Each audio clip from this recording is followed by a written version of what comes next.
Did you know that you probably don't have to do as many sets as you're currently doing?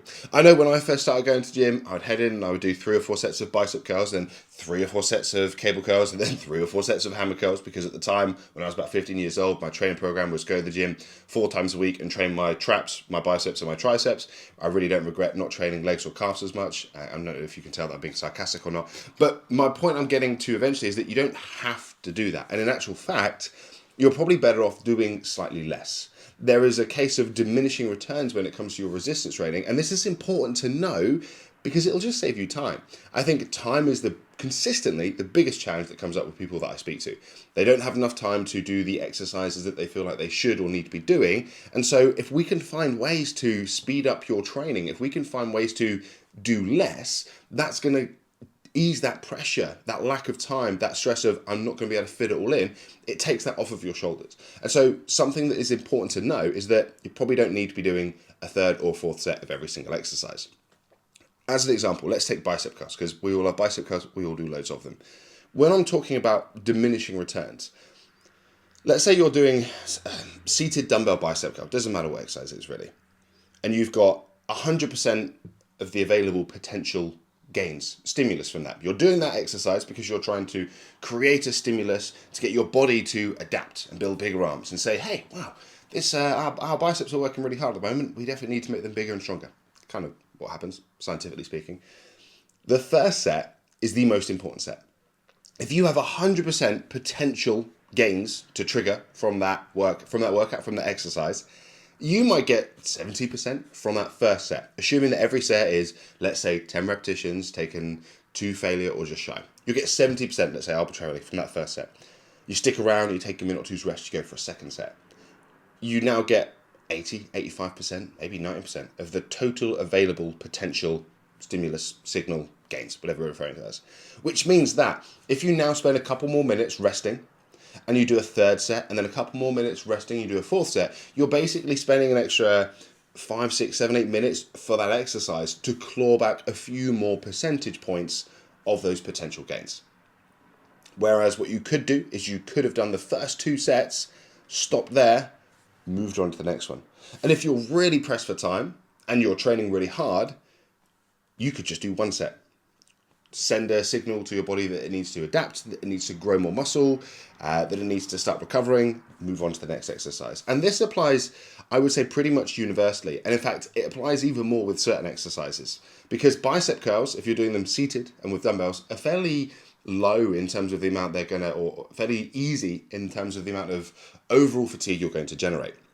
I'm pretty sure most of you could sit down on a bench and do a set of bicep curls close to or to muscular failure and not break too much of a sweat. Your heart rate not going to get up too high. But that's not the case if you're doing high rep pendulum squats, let's say, and you're going with a heavy load with a big range movement and a slow controlled tempo on the way down, and you're going to go 1 rep shy of muscular failure. That set is going to be really, really tough. And so your 1.5, 2 minutes rest that you were having with your bicep curl suddenly jumps to 3, 4, maybe even 5 minutes. I've rested 5, 6 minutes between some exercises because I'm just so fatigued from the first one. I know if I go back too soon, I'm not going to get anything out of it. And so all of a sudden, if you're doing 3 sets of pendulum squats, that might take you 15, 20 minutes. Realistically, and I don't think that's just because you're being lazy and you're resting between sets. If you're truly training that exercise through a big range movement with heavy weight, close to or to muscular failure, it's going to take you 4 or 5 minutes at least to recover to a point where you can do the next set well. Because if you don't rest enough, you go back in and you do half the number of repetitions and you feel like crap. So, assuming you're doing the 10 repetitions every set. And so again, you end up with 90% of the total available stimulus, but it's taking you 20 minutes. 15 minutes, 20 minutes. Whereas you could have had 80% and it take you 10, or 75% and it take you, well, just the 2 minutes to do the exercise and then the 3 or 4 minutes rest as you move on to the next one. So this isn't a hard and fast rule. Don't take those percentages as rules as written. It's just a rough example because what we tend to see is that the first set can trigger a huge stimulus and then each subsequent set is a little bit less. Now, some of this is also due to the fact that you are fatiguing. If you go and do, like we said, a set of heavy squats, and your quad muscles, your core muscles, your glutes, the muscles that can do the work are relatively fresh, then their ability to produce force, their ability to work and or stabilize the joints if they're not one of the main movers, is all going to be significantly higher. But if you have done 2 sets previously, your muscle's ability to produce force is going to be diminished slightly. So again, if that third and fourth set, you're having to decrease the weight or do fewer repetitions, that is also a reason why the signal is diminished, because you're not doing 10 repetitions with 100 kilos to muscular failure anymore. You're doing 10 repetitions with 70 kilos to muscular failure, or you're doing 5 repetitions with 100 kilos, close to or to muscular failure. So again, the amount of work done, the mechanical tension being created in that set, again, is dropping down significantly. So in terms of real world application, the first thing that I would recommend almost every single person do is just cut out the third or fourth set. You know, I'm not talking about warm-up sets, by the way. If you need to do a couple of sets to warm up, to practice movement, that's fine. But we're talking about working sets where the aim of that set is to produce a signal for your body to adapt and get bigger arms or bigger muscles. Cut out the third or fourth set. Sometimes you can even cut out the second set.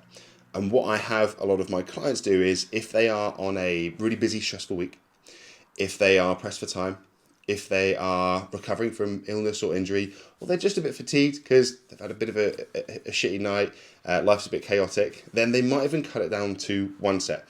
What I tend to recommend is they cut the volume down by about a third. So if they're doing 3 sets of an exercise, they go to 2. If they go to 2, they go to 1 exercise. And what this will do for you is a few things. First of all, most importantly, it will just mean you're spending less time doing stuff in the gym, which is not giving you a huge return on your investment. It's not getting you much bang for your buck. You know, like, you can save yourself 25 minutes by cutting out the third and fourth set of every exercise, which means that you can then go and do something else that you're not currently getting in. Like, let's say you want to improve your mobility, but you don't have time to improve your mobility. You've now got time. Let's say you want to do some conditioning, but you can never be bothered. You're always short on time. Well, you've now got time. Or if you are just really busy and you're having to race in and out of the gym, you can just spend less time in the gym and still basically have just as an effective workout. So that's the first thing it's going to do. Second of all, it's probably going to actually help your performance, because the likelihood is that third and fourth set is not leading to you to a point of overtraining, but it is probably going to tax you a little bit more in terms of the amount of fatigue you're generating. And so your recovery is going to be a little bit better. You might feel a little bit fresher the next day. You might feel a little bit fresher the next time you go in the gym. And you might see that your numbers increase actually in the short run because of this, because potentially your volume was too high. You know, if you're busy with work, with family, with friends, with social life, with hobbies, and you're also smashing yourself into the ground doing all these excess sets at the gym, that can also be challenging to recover from, because you're not an elite athlete, you're not a pro bodybuilder, you're not someone who's in a position where they can just, you know, sleep 8 to 10 hours a day and eat whatever they want and chill and not have any pressure from all those responsibilities. So it's more often than not a more effective way of training. It's more efficient. It's going to free up time for you, whether that's to, like I say, hang around at the gym, or in my case, it gives me time to paint my silly little war dollies. There's a lot of gold trim that I've got to finish off on some of these guys. Either way, it'll just make training a little bit more enjoyable, a little bit less stressful. It'll seem like less of a big deal. And what you can do, again, what I do with my clients, is I have them take a two-pronged approach, or sort of like a plan A and plan B. If there is a week where things are quiet and you've got more time to spend at the gym and you want to do that third or fourth set of an exercise because you like doing it, because you want to, because you feel like you're up to it, please crack on, do more, that's fine. But at the same time, I think the issue is that when we're hard pressed for time, when life's chaotic, we look at our training program, we go, oh shit, that workout takes me an hour. I don't have an hour today. I'm just not going to do it. And that's not the right approach. That's not the right attitude. What I want you to do instead is go, right, I don't have time to do my normal full 1 hour of this training program, but if I cut out the third and fourth set of every exercise, and if on some of these big exercises like my pendulum squats or my leg press, I just do one really tough exercise, I can get this done in 35, 40 minutes, and that's fine. I've got time to do that today. That's why understanding that when it comes to training, there is a really strong case for a lot of it being, you know, diminishing returns. You get less bang for your buck, get less return on your investment the more you do of one exercise. I think it's important to realize that, because I think it makes a difference up here, which means that you'll keep going to the gym and you'll stay consistent.